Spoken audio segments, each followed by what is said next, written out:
오래전 어떤 분으로부터 이런 말을 들었습니다. 목사님, 말씀대로 살라고 하지만 교회에는 교회법이 있는 것이고요. 세상에는 세상법이 있는 겁니다. 세상은요, 생각보다 만만치 않습니다. 라고 말입니다. 어쩌면 세상 속에서 살아가는 그리스도인이라면 이분 말에 많이 공감하실 것입니다. 사실 우리는 현실의 삶에서 이런 실제적인 세상법을 만나게 됩니다. 본의 아니게 뇌물을 줘야 하는 상황도 만나게 되고 접대를 해야 되는 상황도 만나게 되고 어떤 때는 옳지 않은 것을 알면서도 누군가를 속여야 하는 상황도 만나게 된다는 것입니다. 우리가 원치는 않지만 종종 이런 어쩔 수 없는 상황을 만나게 되는 것입니다. 이럴 때 속사람인 성령님은 우리에게 말씀하십니다. 정직하라, 깨끗하라, 거룩하라 고 말입니다. 그런데 이때 내가 무엇을 선택하느냐가 겉사람을 따라가는 사람이냐 속사람을 따라가는 사람이냐로 갈라진다는 것입니다. 또 우리는 살아가면서 나를 힘들게 하는 사람을 만날 수 있습니다. 나를 힘들게 하는 사람이 가정에 있을 수도 있고 혹은 직장에, 교회에, 학교에, 이웃에 있을 수도 있습니다. 이때 내가 이런 사람들에 대해 어떻게 반응하느냐를 통해 내가 겉사람을 따라가는 사람인지 속사람을 따라가는 사람인지 알 수 있다는 것입니다. 만약 우리가 겉사람을 따라가는 사람이라면 그 사람에 대한 미움과 분노를 마음과 감정에 품습니다. 어떻게 그 인간이 나한테 이럴 수 있지? 해도 해도 너무하네. 내가 어떻게 해줬는데? 그러면서 누군가에게 그 사람에 대해 비난하고 정죄합니다. 이것이 겉사람을 따라가는 사람의 모습입니다. 반면 속사람을 따라가는 사람은 힘들지만 그 사람을 용서하고 품으려고 애쓴다는 것입니다. 왜입니까? 성령님이 우리에게 용서하라, 품으라, 인내하라고 말씀하시기 때문입니다. 이때 내가 무엇을 선택하는가를 보면 내가 겉사람을 따르는 사람인지 속사람을 따르는 사람인지 알 수 있다는 것입니다. 그런데 오래전에 저에게 이렇게 말하는 사람이 있었습니다. 말씀대로 살아야 하는 건 알지만 만약 그래서 잘못되면 어떻게 합니까? 그럼 내 토끼 같은 자식과 여우 같은 만나는 누가 책임집니까? 라고 말입니다. 이게 무슨 말입니까? 속사람의 뜻대로 살아야 하는 건 알지만 현실의 삶 때문에 어쩔 수 없다는 말입니다. 그렇다면 만약 우리가 계속해서 겉사람의 것들을 따라가게 된다면 과연 우리에게는 어떤 일이 일어날까요? 우리가 이것을 알기 위해서는 먼저 속사람과 겉사람의 작동 원리를 알아야 합니다. 우리가 거듭날 때 속사람이신 성령님이 우리에게 임하십니다. 그리고 이 속사람과 겉사람인 육체의 본성과 욕구, 세상적인 것들이 서로 충돌하기 시작합니다. 이때 내가 무엇을 선택하느냐에 따라 속사람의 영향력이 커질 수 있고 겉사람의 영향력이 커질 수 있는 것입니다. 우리가 속사람을 따를 때 속사람의 영향력이 커지게 됩니다. 반대로 겉사람의 것들을 선택해 간다면 겉사람의 영향력이 커지며 속사람의 영향력은 작아지게 됩니다. 이것이 우리 안에서 일어나는 속사람과 겉사람의 작동 원리입니다. 사도 바울은 이것에 대해 갈라디아서를 통해 이렇게 설명합니다. 육체의 소욕은 성령을 거스르고 성령은 육체를 거스르나니 이 둘이 서로 대적하므로 너희가 원하는 것을 하지 못하게 하려 함이니라.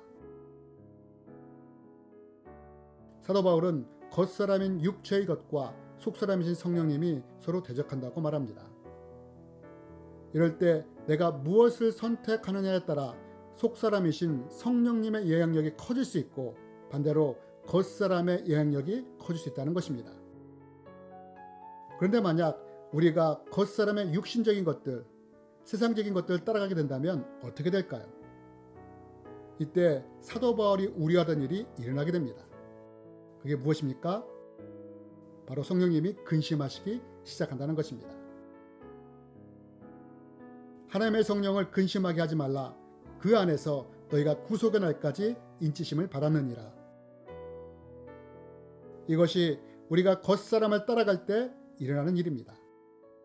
우리가 겉사람의 육체적인 본성과 욕구, 세상적인 것들, 죄들을 따라갈 때 성령님이 근심하시기 시작한다는 것입니다. 그러면서 우리의 신앙이 정치되는 것입니다. 이럴 때 성령님은 여러 가지 방법을 통해 우리에게 겉사람의 것을 버리고 돌이키라고 말씀하십니다. 이때 만약 우리가 회개하고 돌이킨다면 우리의 신앙은 회복됩니다. 다시 성장할 수 있습니다. 하지만 만약 이것을 무시하고 계속해서 겉사람의 것을 따라가게 된다면 어떻게 될까요? 어느 순간 우리의 믿음이 사라져버리는 때가 온다는 것입니다. 저는 한 번도 세상의 법과 타협하며 살아가는 사람 가운데 하나님의 은혜가 충만한 사람을 본 적이 없습니다. 술과 중독, 세상의 즐거움을 쫓는 사람 가운데 성령이 충만한 사람을 본 적이 없습니다. 왜냐하면 겉사람의 영향력이 커질 때 속사람의 영향력은 작아지기 때문입니다. 그리고 겉사람의 영향력이 더 커져 나를 지배하기 시작한다면 어느 순간 믿음이 사라져버리게 됩니다. 이와 함께 신앙적으로 돌이킬 수 없는 사건이 일어납니다. 그것이 무엇입니까? 성령님이 떠나게 된다는 것입니다. 소멸되어버리고 만다는 것입니다. 왜 이런 일이 일어날까요? 왜 성령님이 떠나시는 걸까요?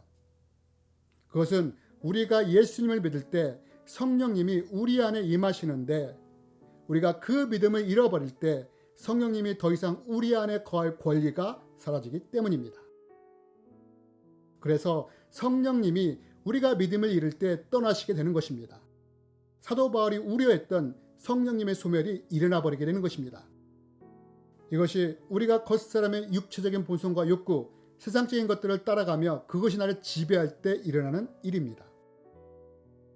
그래서 하나님은 이런 삶으로 말미암아 우리의 믿음이 뒤로 물러갈 때 그것을 기뻐하지 않는다고 말씀하시는 것입니다. 나의 의인은 믿음으로 말미암아 살리라. 또한 뒤로 물러가면 내 마음이 그를 기뻐하지 아니하리라. 그렇다면 나는 어떻습니까? 겉사람과 속사람이 충돌할 때 나는 무엇을 선택합니까? 현실의 삶과 신앙이 충돌하고 갈등할 때 나는 무엇을 선택하며 살아갑니까? 우리가 이런 상황을 만날 때 어쩔 수 없는 상황이라며 타협하며 겉사람을 따라가는 사람이 아니라 속사람이신 성령님의 뜻을 선택하며 따라가는 사람들이 되었으면 좋겠습니다. 요셉도 현실과 신앙이 충돌하는 일을 만났습니다. 여주인이 함께 자자며 성적으로 유혹한 것입니다. 거절한다면 어떻게 될지 모르는 상황이었습니다. 이때 요셉은 나는 노예잖아. 노예는 주인의 재산이니 주인의 명령에 따라야지 하며 현실과 타협했다고 합니까? 오히려 어떻게 했다고 합니까? 나는 하나님께 죄를 지을 수 없습니다. 라며 단호하게 거절합니다. 다니엘은 어떻습니까? 왕이 금령을 내려 한 달 동안 왕 이외에 다른 신에게 기도하는 것을 금했습니다. 왕의 명령을 어긴다면 사자굴에 던져 사자밥이 되게 하겠다고 했습니다. 이때 다니엘이 어떻게 했다고 합니까? 한 달만 못하게 한다고? 그러면 금령이 끝나는 한 달 후부터 기도를 시작하자.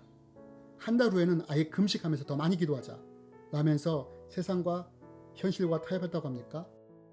하던 대로 창문을 열고 하나님께 기도하는 것을 멈추지 않았다고 합니다. 이것이 바로 겉사람과 속사람이 충돌하고 갈등을 일으킬 때 속사람의 것을 선택하는 사람들의 모습입니다. 그러나 우리가 현실의 삶 앞에 섰을 때 이렇게 속사람인 성령님의 뜻을 선택해 나간다는 것은 말처럼 그리 쉽지 않습니다. 그러나 이때 기억하십시오. 내가 속사람을 선택한다면 내가 하나님 편에 서게 되는 것이고 하나님이 내 편에 서게 된다는 사실을 말입니다. 요셉이 하나님을 따르자 여주인이 요셉을 해하려고 달려듭니다. 결국 주인 보디발은 요셉을 감옥에 쳐넣습니다. 그러나 이게 끝입니까? 하나님이 어떻게 하십니까? 오히려 감옥에서 총리로 높이십니다. 다니엘이 여전히 하나님께 기도하자 사자굴에 던져졌습니다. 그때 어떤 일이 일어났다고 합니까? 천사가 하나님의 명령으로 사자의 아가리를 잡고서 꼼짝도 못하게 만들어버립니다. 세상은 우리를 힘들게 하고 두렵게 할 수 있습니다.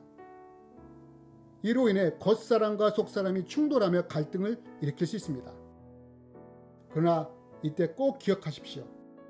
하나님은 이 세상보다 더 크신 분이시며 세상을 말씀으로 창조하신 분이라는 사실을 말입니다.